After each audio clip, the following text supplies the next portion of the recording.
دو چیزیں میں نے آپ کی گفتگو سے اخذ کیا. پہلی بات تو یہ ہے کہ پاکستان کی کوئی بھی گورنمنٹ ہو، جب میرا تجربہ کچھ زیادہ نہیں ہے، میں نے تو 1991 یا 1992 میں جرنلزم میں نے قدم رکھا ہے، تو اس بنیاد پہ بھی آپ سمجھ لیں کہ 33 سال ہو گئے ہیں، اور 33 سال یہ 1/3 سینچری ہو جاتی ہے اگر اس کو دیکھا جائے. تو اس کے اندر جو میں نے دیکھا ہے کہ ہر گورنمنٹ کے اندر یہی کہا گیا ہے کہ ہر چیز ٹھیک ہے، اور ہر اپوزیشن نے یہی کہا ہے کہ ہر چیز خراب ہے اور تباہ ہو گیا، برباد ہو گیا. یہ جو اس وقت گورنمنٹ ہے، آپ اس کو ریورس کر دیں، آپ اس کو 2021 میں لے جائیں اس کو. تو 2021 میں عمران خان صاحب اور ان کے جو وزیر خزانہ ہیں وہ وہی بات کرتے ہوئے آپ کو نظر آئیں گے جو اس وقت کے وزیر خزانہ اور جو اس وقت کے پرائم منسٹر کہہ رہے ہیں. اور جو اس وقت کی اپوزیشن اور آج کی گورنمنٹ تھی وہ وہی سب کچھ کہہ رہی ہوگی جو اس وقت اپوزیشن کہہ رہی ہے. اور یہ صرف یہاں تک نہیں ہے، بلکہ آپ اکثر پیپلز پارٹی کے دور میں چلے جائیں، وہاں نون لیگ کچھ کہہ رہی تھی، پیپلز پارٹی کچھ کہہ رہی تھی. پھر آپ نون لیگ کے دور میں چلے جائیں، اس وقت نون لیگ کچھ کہہ رہی تھی، پیپلز پارٹی کچھ کہہ رہی تھی. پیچھے اگر آپ جناب مشرف کے دور میں چلے جائیں تو اس وقت بھی آپ کو یہی صورتحال نظر آئی کہ اس وقت ساری اپوزیشن جماعتیں جو اس وقت اقتدار کا حصہ ہیں وہ باہر بیٹھ کے رونا پیٹنا کر رہی تھی، اور وہ کہہ رہی تھی ملک تباہ ہو گیا، برباد ہو گیا. اور جو جنرل پرویز مشرف صاحب کے جو ساتھی تھے وہ کہہ رہے تھے ملک کو ہم نے کہیں سے کہیں پہنچا دیا. آپ پیچھے چلتے جائیں تو آپ کو ہر دور میں یہی چیز نظر آئے گی. نہ پچھلا دور ٹھیک تھا، نہ یہ دور ٹھیک ہے، کیونکہ یہ ذہن میں رکھیں کہ جمہوری طور پہ ہم کمزور ہیں، معاشی طور پہ ہم کمزور ہیں، سماجی طور پہ ہم کمزور ہیں. اور یہ جو تینوں کمزوریاں یہ ہر دور میں رہی ہیں، اور جب تک ہم ان کو ٹھیک نہیں کریں گے اسی طرح جاری رہیں گی. بس کہنے والا بدل جائے گا اور بیانات وہی ہوں گے. بلکہ بعض اوقات مجھے یوں محسوس ہوتا ہے کہ جو وزارت اطلاعات و نشریات ہیں اس کا اسکرپٹ لکھنے والے بھی وہی ہیں، یعنی جو بابو ہیں وہ بیٹھے ہوئے ہیں، وہ ہر جو وزیر اطلاعات و نشریات ہے یا ہر جو وزیر خزانہ ہے اس کو ایک ہی تقریر دے دیتے ہیں، اور وہی تقریر وہ آگے پڑھ دیتا ہے. بس شکل بدل جاتی ہے، نام بدل جاتا ہے، خیالات وہی کے وہی رہتے ہیں. اور دوسری چیز جو ہے نا وہ معیشت، یہ یاد رکھیں کہ پاکستان کی اکانومی کا ایشو ہی کوئی نہیں ہے. اس کی وجہ یہ ہے کہ ہم تھوڑے میں ٹھیک ٹھاک قسم کا زندگی گزار لیتے ہیں، ہم تھوڑے میں بہت زیادہ خوش ہیں.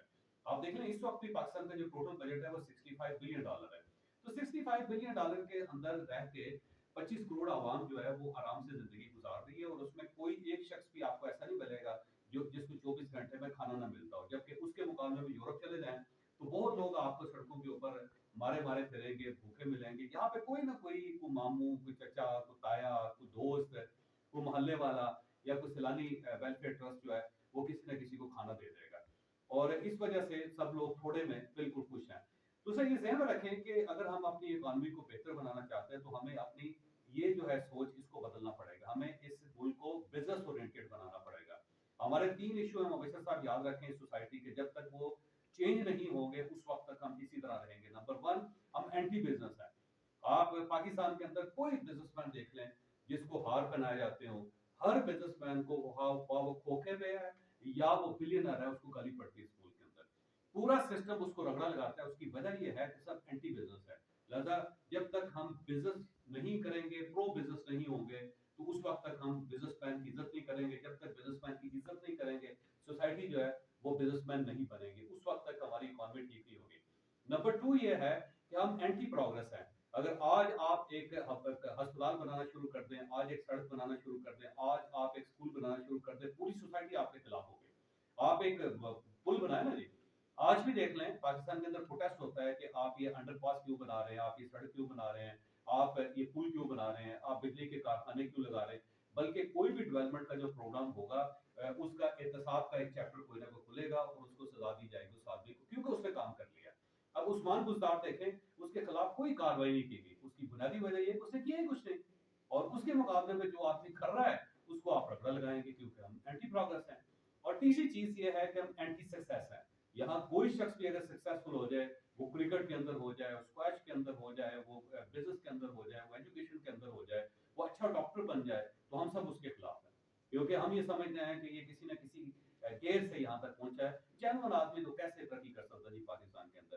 تو جب تک یہ مائنڈ سیٹ تبدیل نہیں ہوگا تو آپ جتنے چاہے ادارے بنا لیں. اس وقت بھی ادارہ بنایا ہوا ہے، اس کے اندر ظاہر ہے ایک فوجی جنرل ہے وہاں پہ، اور نیچے بڑے بڑے ٹاپ کے بیوروکریٹس ہیں.